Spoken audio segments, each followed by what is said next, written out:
ஆமா, தேவன் நம்ம கிட்ட வரணும்னு நினைக்கிறாரு. लेकिन परमेश्वर हमारे पास आना चाहते हैं, ஆனா மனுஷனால தேவன் கிட்ட போக முடியல. लेकिन मनुष्य आके परमेश्वर के पास जा नहीं ஏதோ पा ஒரு रहे हैं। தடை இருக்கிறது, அதுதான் பாவ தடை. कुछ रुखा रहा है, वो क्या है? पाप। பாவத்தோடு தேவனோட ஒரு உறவு கொள்ள முடியாது பாருங்க. क्योंकि पाप आकर परमेश्वर के साथ रिश्ता नहीं रख ஏன்னா सकता நம்முடைய है, தேவன் பாவத்தை பார்க்காத சுத்த கண்ணரா இருக்கிறாரு. क्योंकि हमारे परमेश्वर आके पाप से बिल्कुल आके साफ है। அப்ப தேவன் பார்க்கறாரு, अब परमेश्वर देखते हैं, மனுஷனுக்கு நான் நிறைவு கொடுத்தேன், मनुष्य को आके मैंने एक परिपूर्णता दिया था, ஆசீர்வாதத்தை கொடுத்தேன். मैंने आशीर्वाद दिया அவன் था, இப்ப இழந்துட்டான்.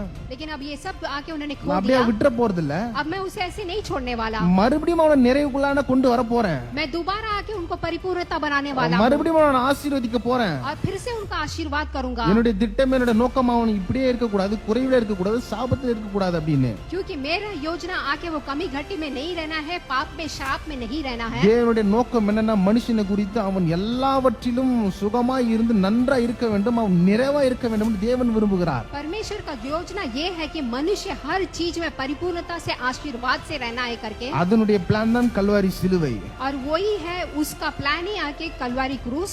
ஆமா, இயேசு மூலமாக இந்த உலகத்தை அவர் மீட்க வேண்டும் என்று அவர் பிளான போட்டாரு और தேவன். यीशु मसीह के जरिए इस दुनिया को दोबारा आके जुटाना है करके परमेश्वर ने बोला। மனுஷன் எதையெல்லாம் இழந்தானோ இந்த இயேசுவின் மூலமா மறுபடியும் அவர் பெற்று கொடுக்கிறார்.